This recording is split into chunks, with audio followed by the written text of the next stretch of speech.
Hi there, Sanibonani Molweni. Welcome to Fix Channel. If you're new here, please subscribe before the end of the video. If returning, thank you for love and support. I appreciate you. Izingane zesithembu kanye nothando nesithembu. Lala khulunywa ngamakhosikazi akamseleku kunconywa umacele ngokuthi baze bayithoba abantwana. Bazithobile guys, nibonile u-Abono Lwandle le season yaqala yaphela. Amagama nje amabili noma amathathu esiwezwa kubona u-Abo nje uthi kusazoba mnandi before bese siyayiqobhoza yabo nje ubumnandi kuphela basitshela nje ukuthi zizokhala sekuphelile bebe khona lapha nalapha nendlela futhi abakwazi ukufunda ngayo isimo ukuthi iweather ithini. Uyabona ngithi ubhuti wabo ulobe busy ke eletha umshikashika wabo wakhe phambi kwabo indaba zakhe okumpumelelo. Ngithanda ukuthi bayafundisisa isimo mase be-acta ngendlela.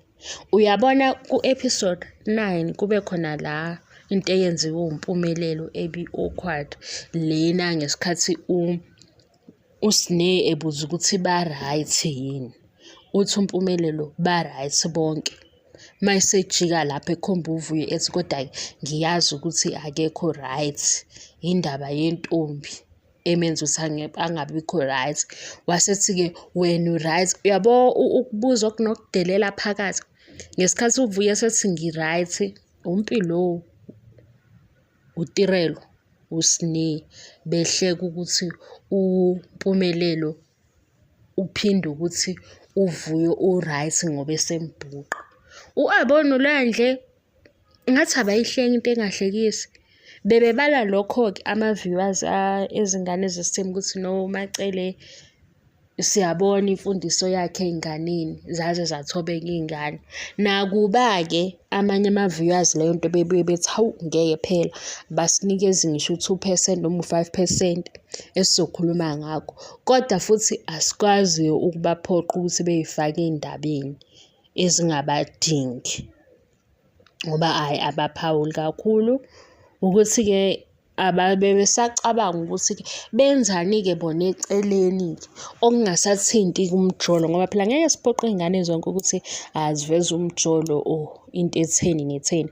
Nami-ke bengizo-add-a kulokho ukuthi impela u-Abono Lwandle abandile ngamagama nasekuhlekeni ngoba akumnandi ukuhleka wazi ukuthi omunye akaphathekile kahle and indaba isingayi akubi mnandi noma phela ukuhleka kungasiyinto okwazi ukuyicontrol ngaso sonke isikhathi kodwa akubi mnandi ngoba kuba sengathi angazi uzizwa kanjani uma usuhleka wazi ukuthi lo oseceleni akekho right and uyabhuqa kulesi simo. La ngibone ku-episode 9 kwase kuba khona othi-ke umpumelelo uyibhuli ngoba ukhuliswe yibhuli okuwuma wakhe.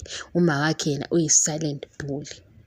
Hayi guys, siyayibuka ishow yabazali sibuke ngendlela engafani siba-receive ngendlela engafani. Angakayitholi indawo la umzali umama eba khona yibhuli ngisho kumakhosikazi ngoba yonke mina amakhosikazi akamseleku ngeke ngiwalalela ukuthi akhuluma athini mase ngiyalalela nomseleku ukuthi uthini mase ngihlanganisa indaba ukuthi ihambisanaphi lento ishaya isiphi. Yingakho ngingakwazi ukuphuma nokuthi lo uyibhuli kodwa umpumelelo mawumbona eyibhuli sola-ke ubaba wakhe.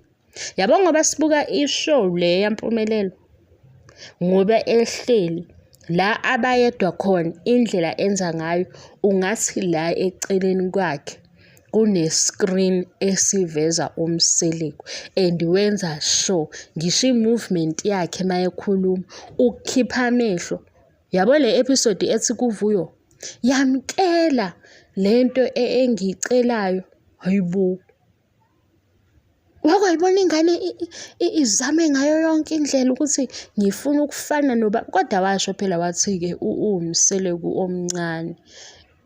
Yabo esekhuluma novuyo ngathi uMseleku ekhuluma noMangwaba ngoba kuhleze kuba kanjeyana masibuka uMseleku ekhuluma noMangwaba esechaza izinto zakhe. uMseleku simbone ngathi akusahlaleki nakahle esitulweni.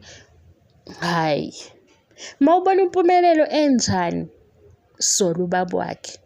Kune-episode la athi uMacele wena kuMseleku ethi wena babakhe ufuna ulwandle noSibindi bephila impilo yakho.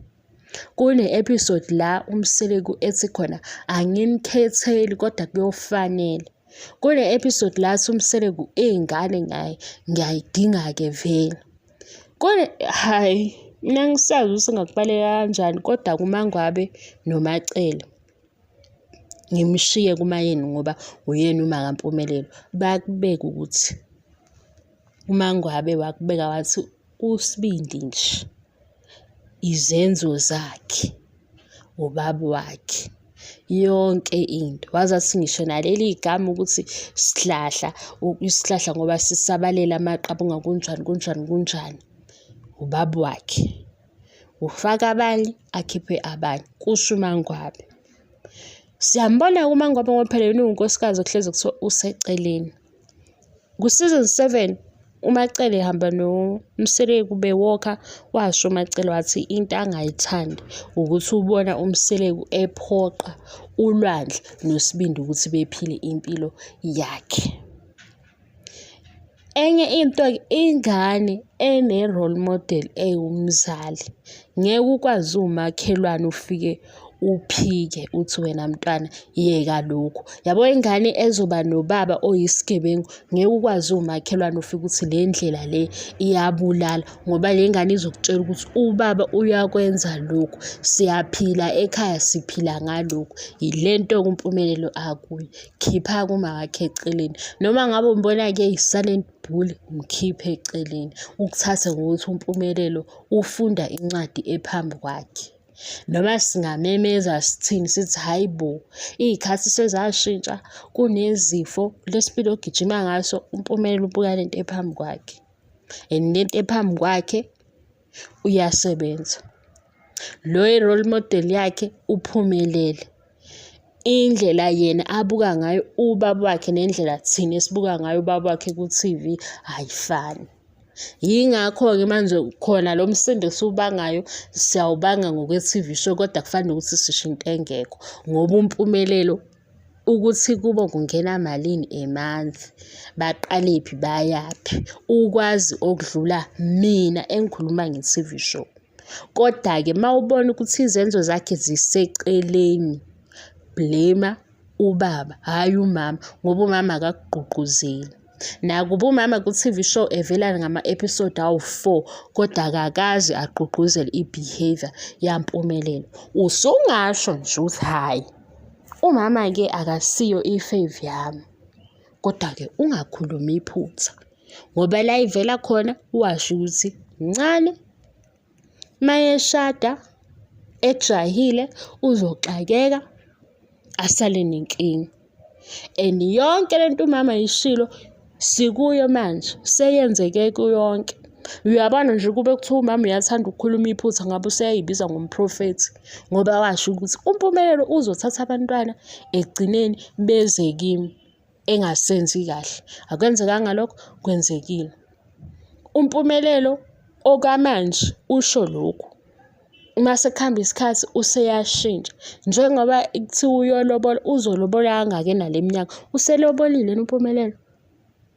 Ukuba uMpumelelo ukulobola ngaleso sikhathi bese kurejistile kuyo sekuyinto ayifunayo, ubengeke ame. uMpumelelo laba bawu-2 avele nabo sebemshiyile bonke, laba bethi nali ishethi lakhe linamandla. Manje wena musa ukusukela ugogo wey'ngane, yisho ukuthi uMseleku owenze lokhu. Phelele lapho. Manje ngakhuluma wegazi indaba yenza ukuthi ngikhuluma kaningi nje. Manje ngingayikhumbula indaba. Wegazi. Saze sabusiseka. Manje basibusisa-ke ayibo. Ubumnyama sisabazi. Singabe sisayikhulumela phezulu. Haze sabusiseka. Gazi bathini laba besichomela bethi thina vele afetheki indawo. Sesiyafana so ubumnyama sisabazi. Hayibo. Sekuyisikhathi esikanganani? Cha kwaze kwamnandi ezwe nakuba phela abukho ubumnandi kodwa khona lokho siyakubonga esinakho. Asisakwazi ubumnyama. Hawu. Hey, Futhi sesabuyela esimeni ngoba phela bese sijwayele lokhuya ukuthi ama-hour athile. Mase sewukhona sesiyagijima-ke usuyashesha. Yeyi futhi wey'bakithi, yazi kulula kanjani uku-control-a umuntu. Hhayi ngiyabonga nge-support, bengithi asidlule kule.